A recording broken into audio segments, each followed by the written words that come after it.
Every year, on the Day of the Dead, Mexico's departed return to the land of the living. And usually, the graveyards are full of their families waiting to welcome them, with their favourite food, drink and music. It's one of Mexico's best-loved festivals. But this year, the cemeteries are silent, closed because of COVID, and this play, on an island in the ancient waterways of Xochimilco district, is one of the few events allowed. It's the story of La Llorona, a pre-Hispanic spirit who walks the streets crying for her lost children.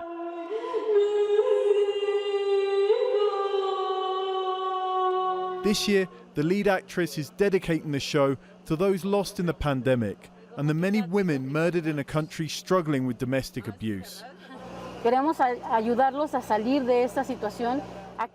We want to help people cry if they need to cry, to provide a ceremony, a way out for all that love, more than just the pain, all the love we see reflected when we have our dead present, so that we know they're with us. The audience watch from the trajineras, long boats floating on the dark waters. Xochimilco is one of Mexico's special places for the Day of the Dead celebrations. These canals date from pre-Hispanic times, and the place has really kept hold of its traditions to the point where the cempasúchil flower, the orange flower that's used in the celebrations, is grown here. And in fields on the outskirts of Iztapalapa District too, the cempasúchil are used to adorn the altars to the dead that go up in homes across the country, part of the tradition that the pandemic can't touch. JOSELYN's picking up a big bundle for her family.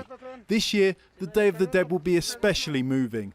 Her mum, Beatriz, died of COVID in May. Once she was taken into hospital, the family couldn't say goodbye. Now they have their chance. You can't imagine that you'll never see the person again, but we are so happy to think that she'll be here with us, that we can feel her presence. And that's why we put out this altar with her favorite themes, so she knows we are waiting, that we love her, that even though we couldn't do more, we haven't forgotten her. We had the privilege of sharing food and stories of Beatriz with the Garcia family as they waited for her to return.